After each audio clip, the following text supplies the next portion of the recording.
नीचे धरो नित्य ध्यान। हरो अमंगल विश्व का मंगलमय भगवान। वो ये अनंत अनंत सिद्ध परमेष्टि भगवान की, जतारा के मूल नायक पार्श्वनाथ नेमिनाथ भगवान की, परम पूज आचार्य भगवान विशुद्ध सागर जी महाराज की, परम पूज मुनि श्री सुप्रभ सागर जी महाराज की, परम पूज मुनि श्री प्रणत सागर जी महाराज की जय। जय जैन बंधु, आप और हम सभी आज एकत्रित हुए हैं सम्यक समाधान के वह अद्भुत कार्यक्रम में, जहां पर आप और हम सबके मन में उठने वाले विकल्प का सम्यक समाधान करते हैं परम पूज मुनि श्री सुप्रभ सागर। यह कार्यक्रम बहुत ही कम समय में लोकप्रियता को छूने वाला कार्यक्रम है। इसके लोकप्रिय होने का एकमात्र कारण है परम पूज मुनि श्री सुप्रभ सागर जी महाराज की वह अद्भुत शैली और आगम के अनुरूप उनके विचार, जिसके द्वारा आप सभी का सम्यक समाधान प्राप्त होता है। आपके मन में कोई भी विकल्प उठता है तो आप परम पूज मुनि श्री को प्रेषित करते हैं या आप हमें भेजते हैं, तो हम आपके समीचीन विकल्प का सम्यक समाधान मुनि श्री के मुखारबिंद से दिलवाते हैं और आपको आपका सम्यक समाधान प्राप्त होता है। आपका विकल्प चाहे धार्मिक हो या लौकिक दृष्टि से हो, आप कोई विकल्प मुनि श्री को प्रेषित कर सकते हैं। परम पूज मुनि श्री उसका समाधान आपको आगम के अनुरूप देते हैं। अब ज्यादा विलंब न करते हुए परम पूज मुनि श्री प्रणत सागर जी महाराज के चरणों में निवेदन करते हैं कि इस कार्यक्रम को आगे बढ़ाने की कृपा करें। नमोस्तु मुनि श्री, नमोस्तु मुनि श्री, नमोस्तु मुनि श्री। ओम नमः सिद्धेभ्य। नमः श्रीवर्धमानाय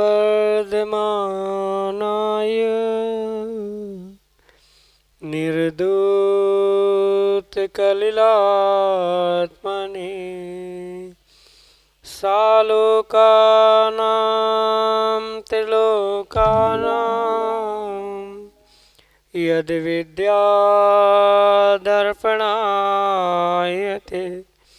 यद् विद्यादर्पणायते।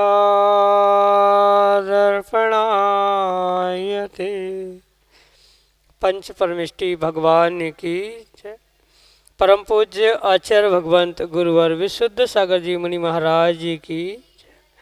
परम पूज्य मुनि श्री सुप्रभ सागर जी महाराज जी की जय। समीचीन विकल्पों का सम्यक समाधान, वह सम्यक ज्ञान की अनूठी विधा जो हमारे मन में उठने वाले उन विकल्पों को शांत करके और मन में एक नई शक्ति का संचार कराने वाली है। क्योंकि समाधान वही है जो निर्विकल्पता की ओर ले जाए, और जहाँ निर्विकल्पता नहीं वहाँ समाधान कैसा। और वह निर्विकल्पता सम्यक समाधान के माध्यम से ही संभव है। क्योंकि विकल्प में यदि समीचीनता है और समीचीनता के साथ उसका सम्यक समाधान प्राप्त ना हो तो वह हमारे लिए निर्विकल्पता का कारण नहीं बन सकते। ऐसे वह निर्विकल्प सुख की प्राप्ति का एकमात्र कार्यकारी उपाय समीचीन विकल्पों का सम्यक समाधान, जो कि हम सभी प्रतिदिन आगम के परिप्रेक्ष्य में परम पूज्य मुनि श्री सुप्रभ सागर जी महाराज के मुखारबिंद से प्राप्त कर रहे हैं। प्रारंभ करते हैं आज का सम्यक समाधान। और आज के पहले विकल्प के लिए बाहुबली जैन उदगीर महाराष्ट्र से परम पूज्य मुनि श्री के श्री चरणों में बारंबार नमोस्तु निवेदित करते हुए अपना समीचीन विकल्प रख रहे हैं कि महाराज जी, जब हम भगवान के दर्शन प्रतिदिन करने जाते हैं तो साफ स्वच्छ होकर के जाते हैं, स्वच्छता का ध्यान रखते हैं, खाना पीना भी नहीं करते, एकदम साफ सफाई से मंदिर में प्रवेश करते हैं। लेकिन फिर जब यात्रा के लिए निकलते हैं तो उस वक्त उस स्वच्छता का ध्यान नहीं रख पाते। होटल में खाना भी पड़ता है, बाहर जाना भी पड़ता है, तो फिर ऐसी यात्रा करने का क्या तात्पर्य। हमारे समीचीन विकल्प का सम्यक समाधान करने की अनुकंपा करें। नमोस्तु महाराज जी, नमोस्तु। ओम नमः सिद्धम। परम पूज्य आचार्य भगवत गुरुवर विशुद्ध सागर जी महाराज की जय। परम पूज्य मुनि श्री सुप्रभ सागर जी महाराज जी की जय।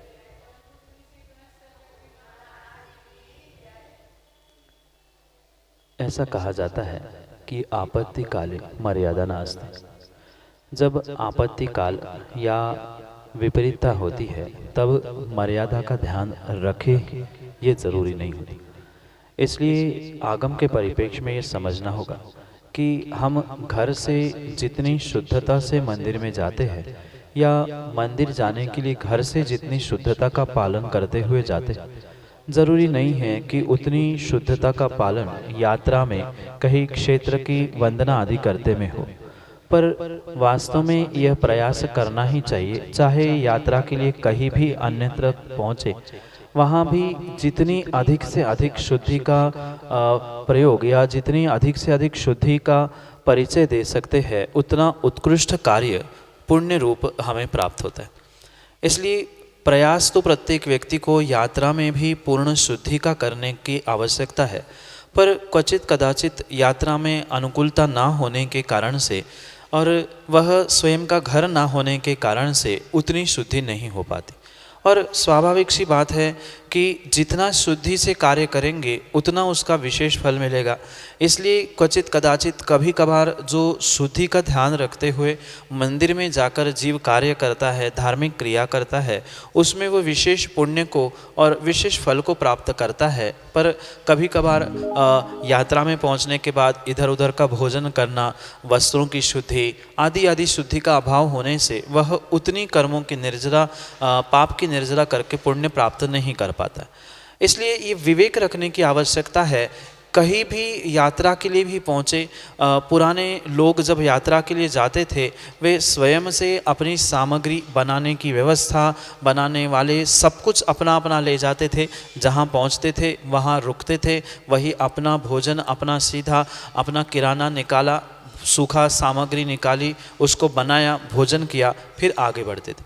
पर वर्तमान में समय का अभाव, भौतिकता और ये होटल, रेस्टोरेंट आदि आदि की जगह जगह पर बनी हुई व्यवस्था, लोगों का भक्षाभक्ष का विवेक का नहीं होना आदि अनेक कारणों के निमित्त से व्यक्ति यात्रा में ही जाकर सबसे अधिक भोजन की, वस्त्रों की, परिणामों की अशुद्धि कर बैठता है। और स्वाभाविक सी बात है, जितने अशुद्धि से रहेंगे, जितने अशुद्धि से तीर्थ क्षेत्र आदि स्थानों पर पहुँचेंगे, उतनी ही विशुद्धि का हनन होगा, ह्रास होगा और उतना ही पुण्य में कमी अवश्य ही होगी।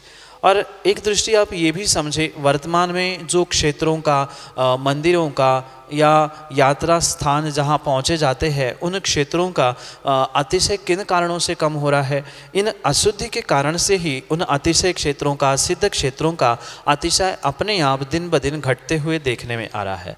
इसलिए जितनी शुद्धि का विवेकपूर्वक पालन उस यात्रा में, तीर्थ क्षेत्र में करेंगे, उतना उतना उन क्षेत्रों का अतिशय भी बढ़ेगा। अतिशय के साथ साथ जीव का स्वयं का पुण्य भी वर्धन होता रहेगा। इसलिए ये शुद्धि का विशेष ध्यान रखने की आवश्यकता नहीं, अपितु बहुत बहुत अनिवार्यता होती है। जो जितनी अशुद्धि क्षेत्रों के निमित्त से करता है, जैसे वर्तमान में कई सारे ऐसे क्षेत्र हैं जहाँ साक्षात उस पर्वत राज पर ही खाने पीने की व्यवस्था और वह भी भक्षाभक्ष के विवेक से रहित होके हुए व्यवस्था बनाई जा रही।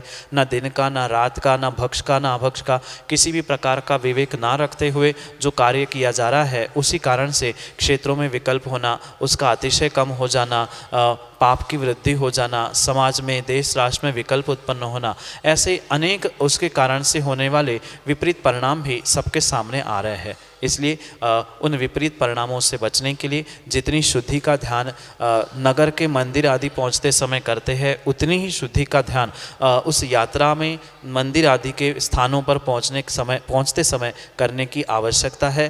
तभी वह कार्य उचित हो सकता है। यही आपके लिए सम्यक समझ है। श्रीमती वर्षा जैन चौधरी, जतारा, मध्य प्रदेश से मुनिश्री के श्री चरणों में बारंबार नमोस्तु निवेदित करते हुए अपना समीचीन विकल्प रखते हैं कि महाराज जी, हम किसी का अच्छे भावों से उपकार करते हैं तो वहाँ पर हमें यश के स्थान पर अपयश ही क्यों मिलता है? हमारे समीचीन विकल्प का सम्यक समाधान करने की अनुकंपा करें। नमोस्तु महाराज जी, नमोस्तु। आप जो दूसरों के सहयोग के लिए, उनके मदद के लिए कार्य कर रहे हैं, वह वास्तव में प्रशंसनीय है, अच्छा है। पर ज़रूरी नहीं है कि माँ प्रत्येक जीव को अच्छा कार्य करने के बाद यश मिले ही। इस संसार में अधिकांश जीव ऐसे हैं जो सबके लिए अच्छा करते हैं, अच्छा करने की भावना भी रखते हैं, पर बदले में उनको यश के अलावा अपयश ही प्राप्त होता है। ये परिपूर्ण रूप से दोनों भिन्न प्रकार के कर्म हैं। किसी के बारे में, किसी के सहयोग के बारे में, किसी के मदद के अच्छाई के बारे में सोच लेना, ये भिन्न कर्म का उदय है जो कि तुम्हारे आपके भद्र परिणामों के निमित्त से हुआ करता है। और जो यश अपयश आदि है, ये नाम कर्म की उन उत्तर प्रकृतियों में से जो यशाकीर्ति अयशाकीर्ति नाम कर्म कहलाते हैं, उनके निमित्त से ही यश या अपयश मिलता है। जो भी जीव बहुत अच्छे कार्य करने के बाद भी यश को प्राप्त नहीं कर पा रहे हैं, पक्का है उनके अयशाकीर्ति नाम कर्म का उदय है, जिसके कारण से अच्छा करने के बाद भी उनको बुराई का या अपयश का सामना करना पड़ता है। और कुछ जीव तो ऐसे हैं जो कार्य करते भी नहीं हैं या अच्छा कार्य करने के लिए कभी उन्होंने ज़िंदगी में सहयोग भी नहीं किया है, पर फिर भी उनकी प्रशंसा अनेक स्थानों पर होती है, देश राष्ट्र समाज में होती है। तो उनके उस समय पर यशा नाम कीर्ति का उदय चलने के कारण से उनके विपरीत कार्य में भी उनकी प्रशंसा, उनका यश सर्वत्र फैल रहा है। और कहीं ना कहीं आप अच्छा कार्य करने के बाद, सबको सहयोग करने के बाद, सबका उपकार करने के बाद भी अयशाकीर्ति नाम कर्म का उदय होने के कारण से कहीं ना कहीं अपयश को, निंदा को, बुराई को प्राप्त हो रहे हैं। भले ही निंदा बुराई को प्राप्त नहीं हो पा रहे हैं, पर जिस प्रकार का यश या जिस प्रकार की प्रशंसा दूसरों की हो रही है, उतने हद तक नहीं हो रही है। इसके पीछे का मुख्य कारण जो यशाकीर्ति अयशाकीर्ति नाम कर्म का उदय कहा जाता है, वही है, अन्य कुछ भी नहीं है।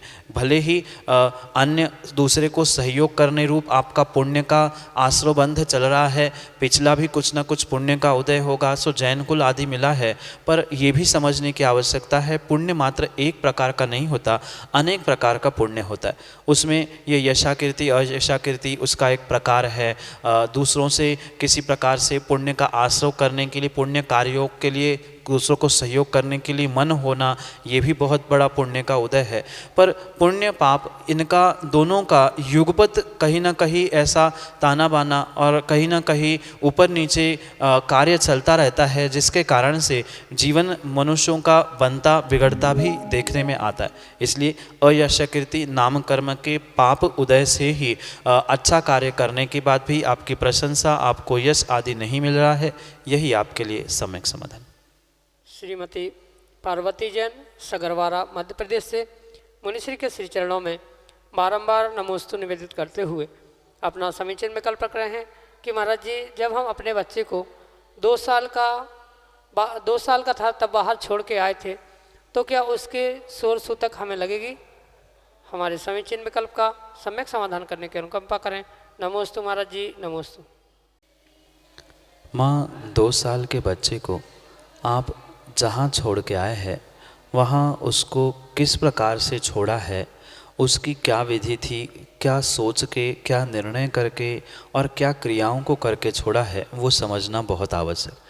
अगर सहजता में जैसे भाई ने कह दिया या किसी ने कह दिया और उसे हम दे के वापस आ गए, तो वह सूतक पातक के लिए बंधक होना ही पड़ेगा। पर वहाँ विधि पूर्वक अगर उस बालक को आपने किसी को गोद में दे दिया है और गोद देने के बाद उस बालक का उसी समय गोत्र बदलने के संस्कार किए हैं, तो ही उसके सूतक पातक के निमित्त से आप बच सकते हैं। अन्यथा उस बालक के निमित्त से आपको भी जो भी सूतक पातक की व्यवस्था है उसको प्राप्त करना ही पड़ेगा। क्योंकि जब तक विधि पूर्वक गोत्र परिवर्तन नहीं होता है, तब तक वह बेटे का या माता पिता का सूतक एक दूसरे को परिपूर्ण रूप से लगता है। इसलिए आप ये सोचे समझे और विचार करें कि उस समय पर क्या वास्तव में गोत्र परिवर्तन की कुछ विधि की गई थी, उसके गोत्र परिवर्तन का कुछ संस्कार आदि किया था, कि मात्र किसी ने कह दिया और हमने उसे छोड़ दिया। अगर मात्र सहजता में ही छोड़ दिया है तो उसके तो सूतक पातक आपको भी पालन करना होगा। अगर विधि पूर्वक गोत्र परिवर्तन किया है या तब नहीं किया है, अभी भी अगर जाकर उसका गोत्र परिवर्तन कर दिया जाए तो आगे आने वाली समस्या और सूतक पातक से आप बच सकते हैं। अन्यथा गोत्र परिवर्तन नहीं किया है, विधि पूर्वक गोद नहीं दिया गया है, तो उसका सूतक पातक आपको परिपूर्ण रूप से लगेगा। यही आपके लिए सम्यक समाधान। अगले समीचीन विकल्प के लिए जतारा मध्य प्रदेश से हमारे सामने हैं श्रीमती पूनम सिंह अपने समीचीन विकल्प के साथ। द्वैमिनी राजों के चरणों में कोटि कोटि नमोस्तु नमोस्तु नमोस्तु। हे गुरुवर, मेरा आज का प्रश्न यह है कि क्या हम एक आरिका माता को गुरु की कोटि में रख सकते हैं, क्योंकि हमें जीवन में एक गुरु बनाना चाहिए, या निर्ग्रंथ साधु को ही हम गुरु माने? कृपया मेरी शंका का समाधान कीजिए। नमोस्तु गुरुवर। माँ आगम में पंच महागुरु को ही गुरु कहा है, जो कि पंच परमेष्ठी के रूप में है। अरिहंत, सिद्ध, आचार, उपाध्याय और साधु, ये पांच परमेष्ठी ही पंच महागुरु की श्रेणी में आते हैं। अन्य कोई भी गुरु की स्थान को प्राप्त नहीं करता। पर ये भी अवश्य समझे, जो आरिका माता है वह आरिका है, किसी भी प्रकार से श्राविका नहीं है। आचार्य भगवान कुंद स्वामी तीन पदों की या तीन स्थानों की व्याख्या करते हुए कहते हैं, तीन लिंगों की व्याख्या करते हुए कहते हैं। पहला लिंग मुनि लिंग है, जो कि साक्षात मोक्ष का कारण निमित्त कहलाता। दूसरा लिंग है श्रावक लिंग, जो कि परंपरा से निर्वाण के लिए, साधु बनने के लिए कारणभूत होता है। और तीसरा लिंग कहा गया है, जो आरिका लिंग रूप में स्वीकार किया गया। इसलिए ये अवश्य समझे, आरिका जो भी है वह भले ही पंच परमेष्ठी में नहीं आती है, पर वह किसी भी प्रकार से श्रावक श्राविका के भी कोटे में नहीं आती। उनकी व्यवस्था पूर्ण रूप से भिन्न ही आगम में बखान की गई है। क्योंकि गुरु की अगर व्याख्या करे, परमेष्ठी की व्याख्या करे, तो वहाँ पर निर्ग्रंथ गुरु को ही गुरु के रूप में स्वीकार किया गया है। पर अगर हमारे जीवन के कल्याण के लिए हम किसी आरिका को किसी कारण से, किसी उपचार कथन से अगर गुरु माँ के रूप में स्वीकार कर रहे हैं, तो उसमें किंचित भी दोष नहीं है। पर ये अवश्य समझे, कितनी ही वह आरिका आपके लिए गुरु माँ क्यों ना हो, पर उनसे ज्येष्ठ श्रेष्ठ तो वह निर्ग्रंथ गुरु ही, साधु ही आपके लिए गुरु होने चाहिए। जैसे गुरु की भी परिभाषा लौकिक पारलौकिक क्षेत्र में भिन्न भिन्न प्रकार से मानी जाती है। घर में बच्चा जब छोटा होता है, माँ बाप उसके लिए गुरु कहलाते हैं। पढ़ने के लिए जाता है तो लौकिक पढ़ाई में वह शिक्षक, टीचर उसके लिए गुरु की सन्निधि देने के लिए होते हैं, या गुरु के पद को विभूषित करने वाले होते हैं। ऐसे ही कुछ हद तक, कुछ स्थान तक उस आरिका को, गणनीय आरिका आदि को अगर हम गुरु मान रहे हैं, तो मानने में किसी भी प्रकार का दोष नहीं है। पर मानते समय ये पूरा विश्वास, ये पूरा श्रद्धान होना आवश्यक है कि हम मात्र उपचार से, उपचार महाव्रती आरिका को एक गुरु की संज्ञा दे रहे हैं, गुरु माँ की संकल्पना उस पर कर रहे हैं। जैसे पूर्ण महाव्रत नहीं होने पर उपचार से महाव्रती आरिका को जैसे स्वीकार किया जाता है, बिल्कुल ऐसे ही साक्षात पंच परमेष्ठी उपाध्याय, साधु, आचार्य ही हमारे लिए गुरु होने पर भी अगर उपचार से किसी कारणवश हम उसे गुरु माँ मान रहे हैं, गुरु बना रहे हैं, तो उसमें किंचित भी दोष नहीं है। ये गुरु बनाना और नहीं बनाना किस अपेक्षा से बनाया जा रहा है, वह बहुत मायने रखता है। जैसे बहुत सारे जीव ये कहते हैं कि माता पिता के चरण छू लेना, उनको गुरु मान लेना मिथ्यात है, वह बिल्कुल भी मिथ्यात है ही नहीं है। अगर उन माता पिता को, लौकिक शिक्षकों को, गुरुओं को या आरिका को हम परमेष्ठी के रूप में स्वीकार करके गुरु मान रहे हैं, तो वह विपरीत मिथ्यात हो सकता है। पर माता पिता को मात्र जन्म देने की उपकारी होने से, तत्क्षण के लिए लौकिक पढ़ाई कराने के लिए, वह सहायक होने के लिए शिक्षकों के लिए गुरु मान रहे हैं, या अन्य भी हमारे जीवन में मार्गदर्शन करने के लिए किसी आरिका माँ का सहयोग है, इसलिए हम उन्हें गुरु माँ मान रहे हैं, तो उसमें किंचित भी दोष है ही नहीं है। पर अगर उन्हें हम परमच परमेष्ठी के रूप में, साधु के रूप में स्वीकार करके गुरु मान रहे हैं, तो वह दोष हो सकता है। उनको अपनी योग्यता से, आरिका लिंग की अपेक्षा से, आपसे श्रेष्ठ, ज्येष्ठ, तपस्वी होने की अपेक्षा से, महान होने की अपेक्षा से आप उन्हें गुरु स्वीकार कर रहे हो, तो उसमें दोष नहीं है। पर ये उसके साथ ध्यान अवश्य रखें कि अगर निर्ग्रंथ गुरु कोई है तो वह दिगंबर आचार्य उपाध्याय साधु ही सबके लिए गुरु हो सकते हैं। आर्यिका मात्र उपचार से वहाँ तक पहुँचने के लिए गुरु हो सकती है। वास्तविकता में निर्ग्रंथ गुरु साधु ही गुरु की श्रेणी में, गुरु की कोटि में आते हैं। वह उपचार से, जैसे महाव्रती है वह अणुव्रती नहीं है, श्राविका नहीं है, श्रावक नहीं है, पर पंच परमेष्ठी रूप भी नहीं है। जैसे कुंद स्वामी ने तीसरा लिंग, तीसरा पद उनके लिए कहा है, उस अपेक्षा से हमसे ज्येष्ठ श्रेष्ठ होने से, श्रावक की अपेक्षा से ज्येष्ठ होने से उनको अगर आप गुरु माँ मान रहे हो तो दोष नहीं है, पर उनसे भी बड़े निर्ग्रंथ आचार्य उपाध्याय साधु गुरु होते हैं। ये स्वीकार करते हुए उन्हें गुरु स्वीकार किया जा रहा है तो किंचित भी दोष नहीं है, क्योंकि कुछ ऐसी बातें होती है जो हम साधु से नहीं कह पाए, गुरु माँ से कह पाए या उनसे कुछ सीख पाए, उनसे सीखा है तो वह गुरु मानने में कुछ भी दोष नहीं है।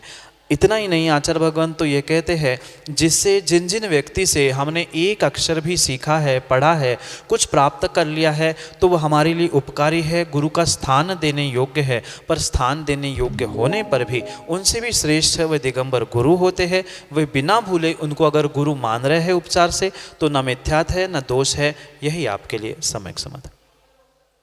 आर्जव जैन, जतारा, मध्य प्रदेश से अगले समीचीन विकल्प के लिए हमारे सामने कि मेरा प्रश्न है कि अपन पाठशाला क्यों जाते हैं? नमस्ते महाराज जी। बेटा, पाठशाला एक जीवन की संस्कारशाला है। अगर हम अपने जीवन को, आने वाले समय को, भविष्य को अच्छा बनाना चाहते हैं तो हमें पाठशाला जाना बहुत आवश्यक नहीं अपितु अनिवार्य। बहुत सारे जीव उस पाठशाला से दूर होने के कारण से ही संस्कारों को नहीं प्राप्त करते और बड़े होकर बहुत बड़े बड़े पाप, अपराध, गलतियां करते।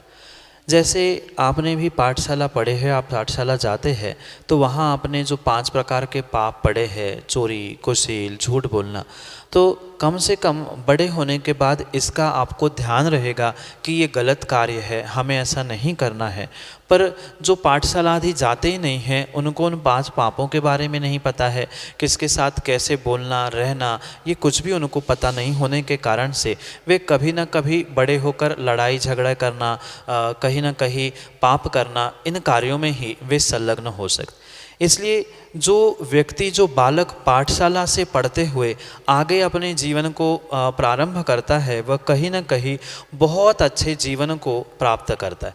जो स्वयं ही संस्कारवान नहीं है, जिसने कभी पाठशाला में जैन बनने का प्रयास ही नहीं किया है, जैन संस्कारों को प्राप्त ही नहीं किया है, वह आगे जाकर आने वाली पीढ़ी को या दूसरों को अच्छी बातें, अच्छी संस्कार कहाँ से दे सकता है। इसलिए पाठशाला में जीवन को संस्कारित करने के लिए, जीवन को अच्छा करने के लिए जो जो उपक्रम किए जाते हैं, उन सभी उपक्रमों से हम अपने जीवन को बहुत अच्छा बनाने का प्रयास करते। सीधी सी बात है, भले ही 24 घंटे में 1 घंटा वह जो पाठशाला आदि लगाई जाती है, वहाँ जो शिक्षकों के द्वारा धर्म के बारे में, देवशास्त्र गुरु के बारे में, आगम शास्त्र आदि के बारे में जो वास्तविकता का बोध किया जाता है, उसके ही निमित्त से आप सच्चे जैनी बनते हो। मात्र नाम के आगे जैन लिखने से आप कभी भी जैन नहीं हो सकते। पाठशाला में जो जैन बनने के संस्कार आपको दिए जाते हैं, उस संस्कारों के द्वारा आप वास्तविकता में जैनी बनते हो, अन्य किसी भी कारणों से नहीं बनते। इसलिए प्रत्येक घर के प्रत्येक बालकों को पाठशाला में जाना अनिवार्य ही है, बहुत बहुत अनिवार्य है। क्योंकि अगर आज बच्चों को संस्कार नहीं दिए जाएंगे तो आने वाली पीढ़ी को, आने वाली समाज को किसी प्रकार से सुरक्षित नहीं किया जा सकता। इसलिए कल के जैनियों को, आने वाली समाज, आने वाली पीढ़ी को संस्कारित करने के लिए, उनको अपने जीवन को अच्छा करने के लिए, अपने करियर को, अपने पढ़ाई लिखाई आदि आदि को भी अच्छा करने के लिए कहीं ना कहीं कुछ अंशों में ये पाठशाला के संस्कार आदि प्राप्त करना बहुत बहुत आवश्यक है। इन पाठशाला के संस्कारों के अभाव में जीवन में कभी भी आप अच्छा कार्य नहीं कर सकते। इसलिए संक्षेप में अपने जीवन को, अपने आप को अच्छाई देने के लिए ही पाठशाला में जाना आवश्यक है। यही आपके लिए सम्यक समाधान। अगले समीचीन विकल्प के लिए पर्व जैन जतारा मध्य प्रदेश से हमारे सामने। नमस्तु महाराज जी, नमस्तु। मंदिर में बच्चे ऊधम करते हैं, उसका क्या पाप होता है? नमस्तु महाराज जी, नमस्तु। बेटा, चाहे बच्चे हो, चाहे बूढ़े हो, चाहे युवा हो, जो भी मंदिर में उपद्रव करते हैं, ऊधम करते हैं, वह बहुत बड़े पाप को ही प्राप्त करते हैं। क्योंकि आपकी ऊधम, आपका उपद्रव करना दूसरे के लिए विघ्न करने रूप है, दूसरे के लिए डिस्टर्ब करने रूप है। और आप किसी भी प्रकार से आपके ऊधम से, उपद्रव से किसी दूसरे के शुभ भावों को या किसी दूसरे को परेशान कर रहे हैं, तो नियम से वहाँ पर आपको अंतराय रूपी बहुत बड़ा पाप अवश्य ही लगेगा। इसलिए ये समझने की बहुत आवश्यकता है कि किसी भी प्रकार से अगर बच्चे या कोई भी व्यक्ति मंदिर में देवशास्त्र गुरु के सामने ऊधम करता है, तो उसे नियम से बहुत सारे पापों को प्राप्त करना पड़ता है। जैसे अगर कोई वहाँ पर पूजा पढ़ रहा है और पूजा पढ़ते समय आपने उपद्रव किया, ऊधम किया, तो वहाँ पर उनके पूजा में विघ्न हुआ। माना कि कोई पढ़ाई कर रहा था और पढ़ाई करते समय, पढ़ते लिखते समय, माना कि आप पाठशाला में पढ़ाई कर रहे थे और वहाँ पे आपने ऊधम की, तो जो पढ़ने वाले बच्चे थे या पढ़ाने वाले थे उनको विघ्न किया। वहाँ आपने ज्ञानावरणी दर्शनावरणी रूप पाप कर्मों को प्राप्त कर लिया। पूजा करने वाले को विघ्न किया, वहाँ पर आपने उनमें अंतराय कर्म का आश्रय बंध किया।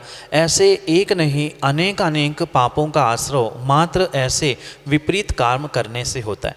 इतना ही नहीं, अगर आगम की और करनानियों की बातों को हम समझें तो स्पष्ट रूप से आचार्य भगवान कहते हैं कि मंदिर में जो भी उपद्रव, ऊधम या विपरीत कार्य करता है, कहीं न कहीं वह असाता वेदनी या अन्य भी जो पापों को प्राप्त करता है, वह कर्म निधत्ति निकाचित रूप होते हैं, जिसमें किसी भी प्रकार का संक्रमण, उत्कर्षण, अपकर्षण, बदलाव नहीं होता है। ऐसे उन कर्मों को निधत्ति निकाचित कर्म कहते हैं। और ऐसे निधत्ति निकाचित कर्मों के निमित्त से वह बदलते ही नहीं हैं, तो जो पाप का बंध किया है उसे उन जीवों को वहीं पर भोगना भी पड़ेगा, उसमें कभी भी बदलाव हो ही नहीं सकता। इसलिए जीवों को देवशास्त्र गुरु, मंदिर, पाठशाला आदि स्थानों में किसी भी प्रकार से ऊधम नहीं करनी चाहिए, उपद्रव नहीं करना चाहिए। जितने जीव ऊधम, उपद्रव या विपरीत कार्य, विपरीत परिस्थिति खड़ा करने का प्रयास करते हैं, उन्हें कभी न कभी, आज नहीं तो कल, बहुत सारे पापों को प्राप्त करना ही पड़ता है। और मैं तो विशेष रूप से यही कहूँगा, मात्र एक नहीं, चाहे ज्ञानावरणी हो, दर्शनावरणी हो, वेदनीय हो, आदि अंतराय कर्म हो, उन सभी में जो पाप प्रकृतियाँ है, उन सभी की पाप प्रकृतियाँ वहाँ पर अवश्य ही रूप से बनती है। अगर कोई मंदिर में किसी की नकल करते हुए ऊधम कर रहा है, तो उसे अशुभ नाम कर्म का अशुभ नाम कर्म का आश्रय बंद होगा। या और भी कुछ पढ़ाई करते हुए उसकी किताब खींच रहे हैं, उसको पीछे से मार रहे हैं, तो असाता वेदनी, साथ साथ अंतराय कर्म आदि अनेक पापों का जैसे भाव उस समय जीव के होंगे, जैसा कार्य उस समय वह बालक, युवा, वृद्ध आदि कर रहे हैं, वैसा ही उनके जीवन में घटित होते हुए देखने में आता है। इसलिए कहीं न कहीं वह पाप रूप ही फलित होता, और एक रूप पाप रूप नहीं, अपितु अनेकानेक पापों रूप उसका फल मिलता है। अंतर इतना है, वह समय सबका भिन्न हो सकता है, पर सबको कहीं न कहीं पाप का आश्रय होगा, और कुछ ही दिनों में उसके पुण्य पाप के निमित्त से वह इस पर्याय में या अगली पर्याय में उदय में जरूर आएगा। पर एक नहीं अपितु अनेकानेक पापों का वह आश्रय बंध करता है। अगर मंदिर में उभम, उपद्रव या किसी भी प्रकार का विपरीत कार्य करता है और वो भी कभी भी बदलने योग्य नहीं होता, वह उत्कर्षण अपकर्षण को ना होने से निधत्ति निकाचित रूप पत्थर की लकीर की भांति होता ही है, उसे भोगना ही पड़ता है। यही आपके लिए सम्यक समाधान। जय जिनेंद्र बंधु, आप और हम सभी लाभ ले रहे थे सम्यक समाधान के अद्भुत कार्यक्रम का, जहां पर परम पूज्य मुनिश्री ने बड़ी ही निर्मलता पूर्वक दिया आपके हर एक समीचीन विकल्प का सम्यक समाधान। अगर आपको आपके समीचीन विकल्प का सम्यक समाधान प्राप्त नहीं हुआ है, तो आप हमारे YouTube चैनल सुप्रभ उवाच पर जाकर आप वीडियो देख सकते हैं। वहां पर आपको वीडियो मिल जाएगी जिसमें परम पूज्य मुनिश्री ने आपके विकल्प का समाधान दिया है। आप याद रखिएगा, हमारा YouTube चैनल है सुप्रभ उवाच, जो आपको YouTube पर मिल जाता है। प्रतिदिन की भांति जो सम्यक समाधान का कार्यक्रम होता है यह प्रतिदिन अपलोड होता है 5:13 पर। याद रखिएगा 5:13 पर प्रतिदिन यह कार्यक्रम अपलोड होता है और आप जिनवाणी के रसपान कर सकते हैं, जिनवाणी का ज्ञान प्राप्त कर सकते हैं। अगर आपके मन में भी समीचीन विकल्प प्राप्त करना चाहते हैं, उनका समाधान प्राप्त करना चाहते हैं और आपके मन में कोई विकल्प उठ रहा है तो आप परम पूज्य मुनि श्री से वह आपका विकल्प समक्ष रखकर आप अपने विकल्प को शांत कर सकते हैं। हमारा व्हाट्सएप नंबर है 8707548811। यह आपकी स्क्रीन पर भी स्क्रॉल हो रहा है, आप इसको एक बार और नोट कर सकते हैं 8707548811। आप हमें व्हाट्सएप कर सकते हैं। अगर आप टेक्स्ट मैसेज भी भेज सकते हैं, अगर टेक्स्ट करते नहीं आ रहा है तो आप कॉपी पेन पर लिखकर आप फोटो भी भेज सकते हैं, ऑडियो मैसेज भेज सकते हैं। अगर आप ईमेल उपभोक्ता हैं तो हमारी ईमेल आईडी है samyak.samadhan@gmail.com।